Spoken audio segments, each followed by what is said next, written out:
สบายดีFC ประทุกคนเด้อยินดีต้อนรับทุกคนเข้าสู่ช่อง YouTube ของสาวบุญเปียงสาวลาวมาพบมาพอกับสาวบุญเปียงในมื้อนี้เนาะกะสิพาไปโอลมหรือว่าไปคุยกับสาวโสดคนหนึ่งซึ่งว่าสาวโสดคนนี้หลายคนก็คือสิรู้จักเนาะทุกคนก็เป็นสาวโสดเปิดใจในเมื่อก่อนรายการตอนนี้ก็คือออกมาเปิดใจใหม่อีกรอบหนึ่งเนาะโดย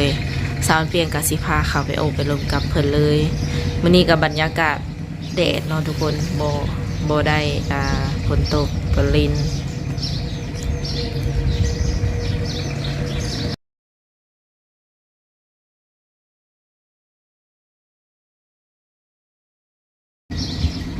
มื้อนี้ก็คือแดดแน่ว่าFC เพิ่นยังสิจื้อได้บ่เนาะทุกคนมีแต่ว่าสิขออัปเดตทวนคืนใหม่ไปเลยเนาะชื่อว่าได้ซื้อมีสามีอายุได้จักปีแล้วอายุ18 ปีอ๋อ28ปีเลยเนาะแต่ว่ายังผู้เจ้าผู้งาม ยังเป็นตาแพงทุกคนเลยปัจจุบันนี้ยังโสดบ่แม่แต่คันสิว่าโสดก็โสดเลย ยังบ่มีคู่เลย เคยแต่งงานบ่หรือว่าได้บ่เคยแต่งงานเคยมีแฟนแบบเป็นตัวเป็นตนอยู่บ่แบบคบหาดูใจกันแต่ประมาณ 6-7 ปีแล้วบ่เคยแต่งงานอ๋อ6-7 ปีหลังบ่เลยค่าหันมานี่โสดเลยอ๋อเขาก็เฮ็ดแต่เวียกหลังจากเลิกกันแล้วก็ไปไทยจะมีแต่เฮ็ดแต่เวียกแต่งานบ่กล้ามักไผบัดเป็นอะไรคบหาครั้งก่อนก็โอเคอยู่บ่ความรักครั้งก่อนคือความรักของเด็กน้อยคันสิว่าเด็กน้อยมักกันมีแต่ความบ่เข้าใจเนาะแล้วเขาก็ยิงแบบสิ่งเสพติดเองมันก็แฮงเฮ็ดให้บ่เข้าใจกันพ่อแม่ก็บ่มักเลิกกันไปคบกันนี่ได้โดนเติบบ่ก็ประมาณปีปลายนะก็แบบคิดว่าเขาสิเปลี่ยนนะแต่ว่าเขาไม่เปลี่ยนเลยก็เลยไปกันบ่รอดก็เลยต่างคนต่างไปหลังจากหันมาอะไรกันยังบ่กล้ามีความรักเลยปัจจุบันนี่ได้สำเป็นอะไรแบบพร้อมที่จะแบบว่าเริ่มต้นชีวิตใหม่หาคนเข้ามาแล้วบ่ก็พร้อมโดยพร้อมแบบลงอะไรเบื้องก่อนว่าสิเข้ากันได้บ่สิเข้ากับครอบครัวเขาได้บ่ต้องลองเนาะโดยเปิดใจในมื้อนี้ก็แบบว่ามีสเปคที่ว่าตั้งไว้บ่บางคนแบบใดสเปคที่ตั้งไว้แม่นสูงขาวบ่หรือว่าใดๆก็บ่จำเป็นต้องว่าสูงขาวแต่ว่าก็ให้สูงเล่นเฮาน้อยนึงค่ะนะบ่สูงหลายก็ได้แต่ขอเป็นคนดีโดยฮักเพลงเฮาฮักเพลงครอบครัวเฮาเน้นที่นิสัยใจคอเนาะแต่ต้องสูงลื่นอีกลื่นได้จักหน่อยถ้าว่าบ่ลื่นหลายเมตรเท่าไรสัตว์ทางสามีเป็นสูงเท่าไรประมาณ1.53-1.54เนี่ยโอ้กับประมาณนี้นะทุกคนเรื่องอายุนี้จำกัดว่าสามีอายุก็ขอ30ขึ้นไป60หรือว่า65โดยก็มีกำหนดเนาะน้อยกว่านี้ถือว่าบ่โอเคเลยบอกโอเคเลยเพราะว่าความรักที่ผ่านมาคือว่ามันเล็กน้อยหรือว่ารุ่นเดียวกันจ้ะแต่ว่ามันสิบ่เข้าใจกันถ้าว่าน้อยกว่านี้บ่ลมเลยเนาะโดยมีแต่ว่าประมาณที่เพิ่นเว้าเนาะ30ขึ้นไปทุกคนเลยก็ลองเข้ามามาลงเบิ่งปัจจุบันนี้สามีเฮ็ดเวียกเฮ็ดงานหยังบ่ได้เฮ็ดหยังโดยว่าเกี่ยวข้าวเกี่ยวน้อาชีพการงานหรือว่าไปเฮ็ดเวียกเฮ็ดงานอยู่ไทยนี่บ่ได้ไปแล้วบ่ก็ว่าคันว่าเกี่ยวข้าวแล้วหมู่ส่วนไปเฮ็ดเวียกอยู่ไทยอยู่คันว่าหมู่เฮ็ดเวียกนำเขาเจ้าว่าสิไปอยู่นะสิลองไปเบิ่งอีกเทื่อนึงเมื่อก่อนนี่ก็เคยไปอยู่มาอยู่บ้านนี่ค่ะได้จักเดือนจักปีแล้วก็ได้ปีปลายแล้วประมาณปีปลายโดยอะไรที่นี่มันบ่พอไปพอมาก็เลยว่าสิกลับไปอีกคนเฮาเท่าแล้วเนาะอยากมีเงินเก็บอยากมีงานเฮ็ดแบบนี้ค่ะนะ ดูซื่อๆก็แห้งเท่าไป สำนีนี่ยังบ่เท่าเลยนี่ เท่าอะไรสำนี้ อายุนี่ไปแต่ว่าหน้าตายังจะผูกงามอยู่ยังหนุ่ม เดี๋ยว เนาะ แต่ว่าฉันบอกอายุเขา30สิบ่มีไปเอาได้แบบนี้ค่ะพวกเราเขาก็มักผู้สาวน้อยนะ นี่เนาะทุกคนนั่นแหละเนื้อคู่ของแต่ละคนก็คือบ่คือกันเนาะสไตล์ไผสไตล์มันมีแต่ว่าปัจจุบันนี่เฮ็ดให้เฮ็ดหน้าน้ำพ่อและแม่อย่างเดียวพ่อแม่ก็ยังอยู่นำเฮาเบิดบ่ พ่อเพิ่นเสียแล้วเรียกกันแม่ ไผเป็นคนพาเฮาเฮ็ดไร่ไถนา ก็เขาหลวงเขาป้าแล้วก็น้องสาย เขาเพราะว่าขาดเสาหลักของครอบครัวแล้วเนาะอยู่กันจักคนอยู่เพื่อนอยู่ซ่าน เพื่อนก็ประมาณ4คนถ้าน้องไผ่มาก็5คน ได้น้องไผ่แล้วเนาะ แม่ น้องนี่เอาเพื่อนออกซานมีครอบมีครัวแล้ว ก็ยังบ่ได้ออกอะนะทำไม อืม แต่ว่าเพิ่นก็เที่ยวมาเงินเมียเพิ่นอยู่ยามเรียกเพิ่นจังมาแบบเนี้ยนะ เจ้าหมีเป็นลูกกกเลยบอกปาด เป็นลูกกกแต่ว่ายังบ่ทันมีครูมีคิงอยู่ เอาก่อน เออผู้บ่าวแถวบ้านนี่มีบ่เขามาจีบเขามาหยอกมาหยังเฮา บ่มีนะชาวบ้านบ่ค่อยมี อืม เพราะว่าผู้บ่าวอยู่บ้านนี่จะบ่มีนะสายอยู่ในบ้านนี่ก็คือว่าบ่แหนมบ่เห็นผู้บ่าว เออ คือบ่เห็นพันตาเนาะ แม่ อืมเป็นเหตุผลที่ว่าบ่มีคนเข้ามาจีบเพราะว่าบ่ค่อยเห็นไผส่วนหลายนี่เพิ่นสิรุ่นเจ้านี่เพิ่นสิเอาผัวเอาเมียเบิ่แล้วเนาะหายากได้ หมู่คู่ลูกสองก็มีแหละ เออนั่นแหละจังว่าโอ้สามีเพิ่นโสดมา โดยที่บ่เคยผ่านการแต่งงานมาฮอดซุมื้อนี้ถือว่าต่อสุดยอดเนาะแถมยังงามทุกคนเลยหรือว่าเฮาแบบว่าคนที่เขามาผ่านๆมันบ่ถึกอกถึกใจเฮาเลยบ่หรือว่าแบบใด ก็สุดท้ายก็สิเป็นอยู่ในหมู่บ้านเฮาเด็กน้อยกว่าหรือบอกกับบ่มีเวียกเฮ็ดงานทำนะ โดย ถ้าบ่มีเวียกเฮ็ดงานทำอันนี้ก็จะขอแบบบ่เลือกปานใดเพราะว่าเฮาก็บ่ได้เฮ็ดหยังเลยเด้ อืม คันว่าเขาก็บ่ได้เฮ็ดหยังอีกคันว่าเอากันไปก็แฮงสิเป็นภาระหลายนะ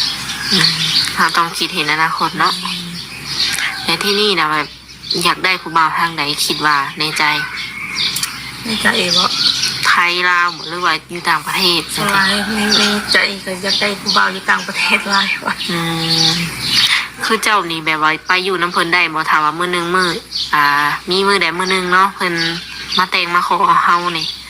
ไปอยู่น้ำเพิ่นได้บ่ ไปอยู่ได้ เอาไกลก็ไปเนาะ ใครก็ไปเกิดความสบายของครอบครัวเด้ เออขี่รถขี่เรือบ่ได้เมาบ่ได้หยังบ่โอเค ถือว่าบ่ได้มีปัญหาเรื่องอยู่เฮือนอยู่ซ่านเนาะคือมาเยี่ยมมายามได้ แต่ว่าไปอยู่พุ่นเป็นประจำนี่ก็ถือว่าได้อยู่ทุกคนอันนั้นเป็นมักในใจ แต่ว่าลมๆนี่ก็ถือว่าลมได้อยู่แล้วว่า ได้ เดี๋ยวลงเบิ่งกันไปเนี่ย เดี๋ยวโอเคครับทุกคนกลับมาต่อกัน อาชีพการงานนี่ถือว่าสำคัญสุดบ่สามีแบบ ก็สำคัญสุดคือว่า อืม หลายคนที่มีอาชีพแบบมั่นคงแน่ อืมโดยพอได้แบบเป็นที่พึ่งให้เฮาได้เนาะกับประมาณนั้น คือสามีนี่แบบว่าเฮ็ดเวียกเพื่อนเวียกซ่านนี่พอได้อยู่บ่เฮ็ดเป็นอยู่บ่ เฮ็ดได้อยู่เพราะว่าสลายก็มีแต่คอยได้เฮ็ดอยู่ กับข้าวกับน้ำถือว่าสามีเป็นคนเฮ็ดเลยเบิ่งแยงแม่นี่หาอายุเท่าไรสามีซื้อได้บ่ ประมาณ40ปลายแต่บ่รู้ว่าไปทาง เป็นก็ยังแข็งแรงอีหยังอยู่บ่โอ้หลักๆนี่มีแต่แม่เป็นเสาหลักบ่หรือว่าเฮาเป็นเสาหลักให้เพิ่น สลายก็รวมๆกัน อืม ทางเพิ่นทางเฮาแบบยามเพิ่นบ่มีก็เฮายามเฮาบ่มีก็เพิ่นแบบนี้ เอาต่างช่วยกันเนาะบ่มีไผเป็นตัวหลัก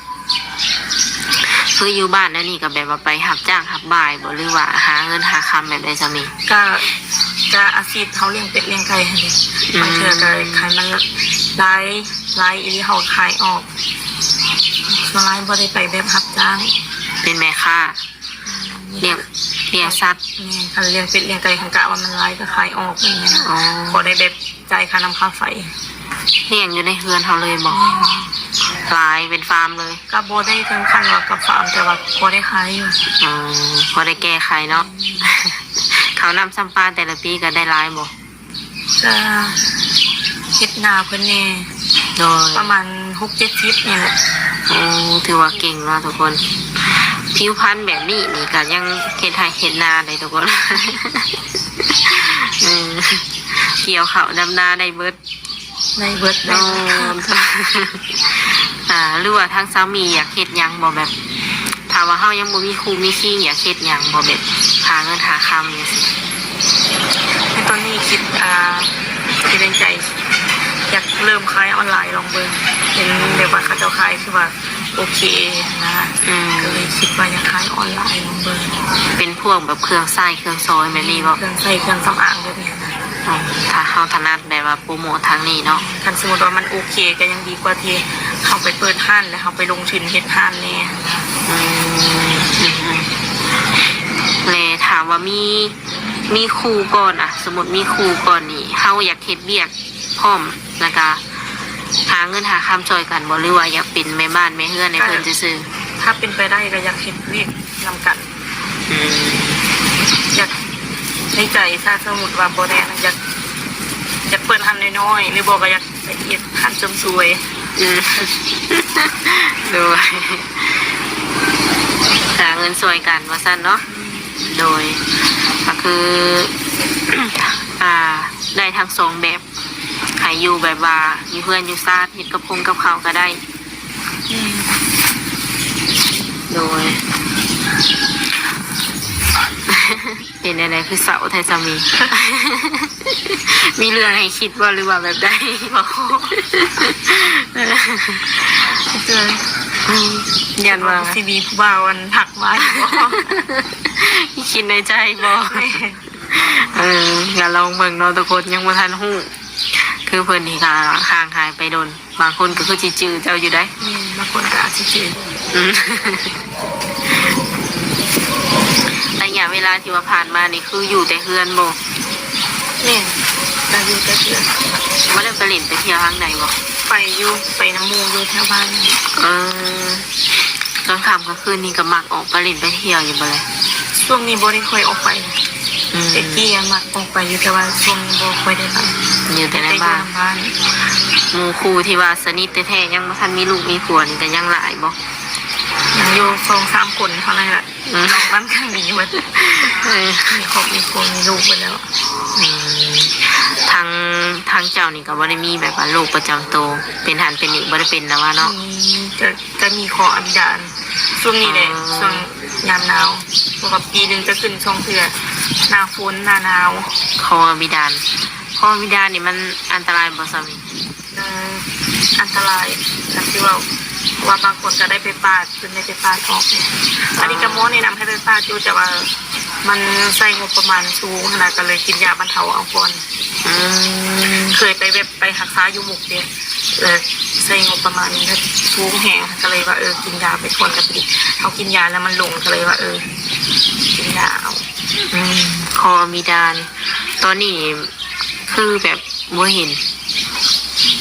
มันเป็นทางไหนเนี่ยเลย อืม คิดได้ว่าเขาเจ็บคออย่างเขากิน อืม ช่วงนี้ต้องระวังแบบพวกน้ำเย็นน้ำหวาน คืออันนี้ต้องได้กินยาตลอดบ่หรือว่าแบบกินเป็นช่วง ถ้าแบบมันขึ้น ถ้าแบบมันขึ้นแล้วค่อยแบบกินยา อืมดังนั้นก็ต้องแต่ละปีนี้ต้องได้เป็นเลยเนาะผ่า บา ตั ง ด ปีก็เป็นแหงบางปีก็ธรรมดาแบบนี้ สมมติว่าอยากผ่าตัดแท้ๆนี่เท่าไหร่ก็จะไปถามเพิ่น จัดได้ดนเลยตั้งแต่ตอนนั้นก็ประมาณ6-7 มื้อประมาณ ตั้งแต่ ห เงิน ลาย ยัง ปีแล้วตั้งแต่เฮ็ดเวียกยูนิคอร์น โอ้ ประมาณ2-3 ปีแล้ว ตั้งแต่เงินยังบ่ทันขึ้น จนซุมื้อนี้บ่ ตอนนี้บ่ฮู้ว่าเท่าไหร่แล้ว อืมไปกวดเบิ่งนี่แหละเพิ่นว่าเพิ่นแนะนำให้ผ่าตัด แม่นเพอมันใหญ่แหงเลยมันใหญ่แหงก็เลยว่าแนะนำให้ผ่าตัดดีกว่า แสดงว่าผ่าตัดได้อยู่บ่มีความเสี่ยงเนาะ ก็ มีความเสี่ยงมองเขาฟื้นตัวเพราะว่าเขาอายุหลายเนี่ยเป็นไรเพราะว่ามันอยู่ในไหนคอค่ะเลยเขาฟื้นตัวยันเขาว่าบกครองที่เก่าความเสี่ยงนั่นนะถือว่าหนักเป็นห่วงนี่เนาะทุกคนจากแบบว่าผ่าตัดมาแล้วจากมันสีโอเคบอกกันยังมาทันหูหักษายากเป็นกว่าเพราะมันอยู่ในคอเขาเลยเลยถามแบบเขาบ่ได้ไปผ่าตัดนี่คือคลั่มเอาบอกคลั่มกินเอาแม่ช่วงมันขึ้นคลั่มจะช่วงมันขึ้นเท่านั้นคลั่มของกินเราเป็นแบบของแบบใดแบบหวานเย็นสิบอกของหวานของมันเย็นคลั่มกะหงไว้ศึกษาไว้เนาะทุกคนมีแต่โรคมีแต่ข้ออันนี้นะวะมีด่านนี่นะวะเนาะมีแต่อย่างเดียวตัวคนว่าอายุลายนี่แหละเนาะอย่าคัวเลยทุกคนอายุลายแต่ว่าสภาพร่างกายยังโอเคอยู่ดิก็คือหมู่ครูนี้เพิ่นแตกทะลุภูพายไปแล้วก็เลือ2-3คนดินนำกันแต่ว่าดินนำกันแต่ช่วงนี้แหละเพราะว่าเดี๋ยวแล้วเข้าพากันแยกย้ายเบิดผู้ใดก็ว่าสิไปเรียกใครเรียกมันเบิดนะโดยในที่นี่ถามว่าผู้บ่าวคนอยากทักมาเล่นน้ำนี่ทางสามีสะดวกแจกเป็นเฟซไลน์บ่หรือว่าเบอร์ก็เป็นเฟซก็ได้เพราะว่าไลน์ยังบ่ได้เด้ไลน์ยังบ่ทันมีไลน์บ่ได้ว่าตั้งแต่ตะกี้ก็เล่นแต่เฟซบ่ตะกี้ก็ลิ้นไลน์อยู่แต่ว่าโทรศัพท์ตัวนั้นมันตายแล้วค่ะโอ้แต่ปัจจุบันนี้ยังบ่ทันมีไลน์เทื่อสะดวกแจกเป็นแต่เฟซก่อนเนาะสามารถโทรมาหาเจ้าได้ช่วงเวลาใดที่ว่าเจ้าว่างแน่เอาเป็นตอนแรกประมาณ8 โมงประมาณนี้พอ7 โมงบางทีเขายังเฮ็ดกินบ่แล้วเลย8 โมงช่วงกลางเว้นนี่ถือว่าคุยได้เสร็จได้อยู่กลางค่ำกลางคืนก็คุยสายได้บ่หรือว่าแม่บ่ก็แม่ลิกไหลก็แล้วแต่เฮาบางเทื่อก็ได้บางเทื่อก็บ่ได้บางเทื่อบางมื้อก็อยากนอนเด้แล้วแต่บางมื้อได้บางมื้อก็นอนเซเว่นนะคะอย่าเราแม่ให้บ่แม่นแล้วแต่เฮาถ้าเพิ่นทักมาแล้วทางเฮานานตอบนี่หมายความบ่ว่างบ่แม่คือช่วงนี้ต้องได้เกี่ยวข้าวเด้บางเทื่อกับอีหยังตื่นมาแบบเฮาก็ต้องเฮ็ดเองทุกอย่างล้างถ้วยเฮ็ดอยู่เฮ็ดกินนึ่งข้าวเด้คือสิแล้วอย่างนึงมันบ่ได้แม่นง่ายเกลือเป็ดเกลือไก่หั่นน่ะแต่ละมื้ออันนั้นคืองานประจำก็ยายเข้าใจเนาะบางคนก็อาจสิคิดว่าเฮาบ่มีตัวตนบ่นะทักมานานตอบนานอ่านประมาณนี้เขาคิดว่าเฮาเลือกลักๆแล้วในใจนี่ลึกๆเนาะมักคนที่ว่าอารมณ์เป็นประมาณแบบใดนิสัยใจคอแบบใจเย็นใจร้อนบ่หรือว่าจังได๋ในใจมักใจเย็นหลายกว่ามักใจเย็นเพราะว่า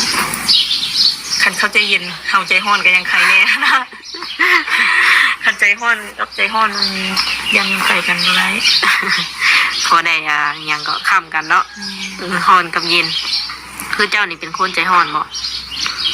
ต้องเชื่อแต่เจอคันมีคนเฮ็ดให้หายอีกก็มันก็หายเป็นอยู่บ่หายเป็นอยู่ยังยิ้มแล้วนี่ก็หายเป็นเนาะเห็นอยู่เห็นในหายนี่ก็บ่ไหวซั่นว่าถามว่าโทรมาดูโทรมาเรื่อยนี่ก็มักค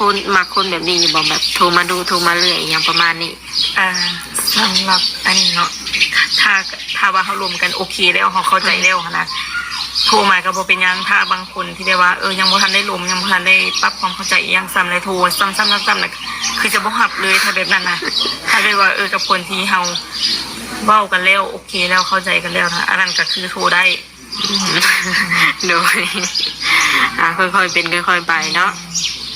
โดนบ่จังสิเอาเพิ่นมาเป็นครูชีวิตพอประมาณ3-4 เดือนดูใจเด้รุ่นนะที่ว่า3เพราะว่าบางทีแบบเฮาบ่ตรงสเปคเพิ่นนี่คำเว้าคำจาบางทีเพิ่นตรงสเปคเฮาเด้ประมาณ 2-3 เดือนนี่ก็ถือว่าฮู้แล้วเนาะนิสัยใจคอถ้าเพิ่นอยากมาอยู่แบบบ้านๆอยู่แบบธรรมชาติอยู่บ้านเมืองเฮานี่ดิได้บ่อยู่เฮือนอยู่ซ่านนี่ก็ได้ว่าบ่ได้เนาะบางทีเพิ่นนี่เมื่อยแล้วอยู่ในเมือง อยากมาอยู่แบบธรรมดาสามัญแบบนี้ เฮ้ยมีแต่เฮ็ดเฮือนหลังใหม่แล้วก็อยู่ได้ อืมมีแบบเดินยังพร้อมแล้ว ก็มีอยู่ อื ว่าง มพอได้ปลูกได้หยังอยู่